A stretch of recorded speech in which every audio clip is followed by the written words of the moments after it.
কোকে একটা ঢোক দেন, তারপর একটা সার্চ দেন। আমি ওয়াদা করতেছি ভুল করেও আর কোকে একটা বারো ঢোক দেব না। কেন? এ ভাই তুমি কি কিচ্ছুই বোঝো না নাকি? জাতি কিন্তু ঠিকই বুঝে গেছে আমি কোক কেন খাইতে চাচ্ছি না। কি হলো? কারণ এই কোক হচ্ছে ইসরায়েলি পণ্য, আর এই কোকের লভ্যাংশ মুসলিমদের হত্যার জন্য ব্যবহার করা হয়।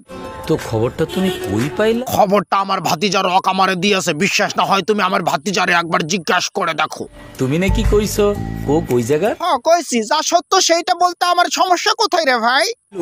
আরে মিয়ারা, ওই রকম কইয়া ধমক দিয়া তুমি আমাদেরকে ভুলভাল কোনো কিছু বুঝাইতে পারবা না যে কোক কোন জায়গার। থাম। না আমি থামবো না, তবে এইটুকু করতে পারি, আমি যে কথাগুলো বলবো সেটা আমার ভাতিজা বলবে। চাচা এখানে খেপে গেছে, সেখানে চাচাকে থামানো তো আমার পক্ষে সম্ভব না, তবে এইটুকু বলতে পারি কোক হচ্ছে ইসরায়েলি পণ্য। কোক মোটেও ওই জায়গার না। তোর সমস্যা কোথায় রে ভাই? বারবার আমার সাথে তর্কে আসতেছিস কেন? কোক তো ওই জায়গারই পণ্য। থাম। এ কে রে ভাই, বারবার শুধু আমারে থামাইতে যায়? কোক খাওয়া থামাইতে পারিস না বেকুব?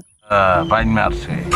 চাচা তো বান মারবই, কারণ চাচা আজকে খুবই সততার সাথে কথা বলতেছে পাবলিকের পক্ষ লইয়া। তুরস্কে খায়, স্পেনে খায়, দুবাইতে খায়। আরে ভাই, কোক তোরা তৈরি করে না হয় টয়লেটে ফেলে দি, তাতে আমার কোনো দুঃখ নাই, কিন্তু এই কোক খাওয়ার কথা শুধু মুসলিম দেশগুলোর কথা বললি কেন? অন্য দেশগুলো কি ছিল না নাকি? ও শিট, ছিল চাচা, কিন্তু তারা তো আসলে কোকা কোলা বয়কট করে নাই, বয়কট করেছে শুধু মুসলিম দেশগুলো। এই জন্য তারা মুসলিম দেশগুলো নিয়ে এত মাথা ঘামাচ্ছে।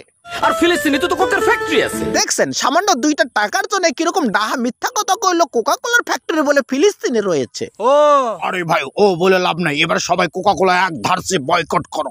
আর ফিলিস্তিনে তো কোকের ফ্যাক্টরি আছে। কোকা কোলা বয়কট করার কথা শুনে শিমুলের মাথা থেকে একেবারে গরম হয়ে গেছে। সঠিক বলেছেন। আরে ভাতিজা, ওর মাথা গরম হলে ওর ভিডিও দেখাও আমরা বন্ধ করব, তুই কোনো চিন্তা করিস না।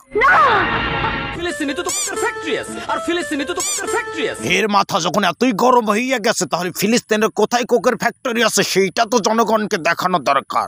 আতারত যেখানে কোকা কোলা তৈরি হয়, ফিলিস্তিনের ভূখণ্ড যদি আমরা দেখি, তাহলে এই লাল দাগটা দেখতে পাচ্ছেন, এখানে কোকা কোলা তৈরি হয়।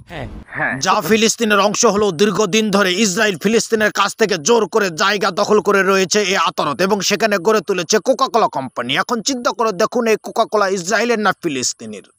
এটা একটা সুন্দর প্রশ্ন, আপনার আসলে খুব টেকনিক্যাল প্রশ্ন। এই টেকনিক্যাল প্রশ্নের অ্যানসার আমি আশা করি সবাই পাইয়ে গেছেন যে কোকা কোলা আসলে ইসরায়েলেই তৈরি হয়। কি বলেন? হ্যাঁ আমি ঠিকই বলতেছি। তাহলে আপনারাই বলেন, এরকম করে মিথ্যা প্রচারণা দিয়ে একটা বিজ্ঞাপন তৈরি করে কি এদের ঠিক হয়ে আছে?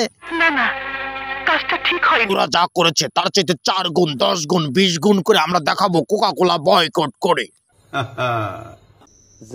এখন আমরা বাঙালি হইয়া সবাই একটা স্লোগান দিতে কি পারি না? বাংলাদেশের ঘরে ঘরে ইসরায়েলি পণ্য যত সব করব বয়কট, ইসরায়েলি পণ্য যত সব করব বয়কট। আমরা তো শুনছি প্রায় ওদের কোকা কোলার বাজারে এখন ধস নামিয়ে পড়িয়া গেছে। ইসরায়েলি পণ্য যত সব করব বয়কট, ইসরায়েলি পণ্য যত সব করব বয়কট।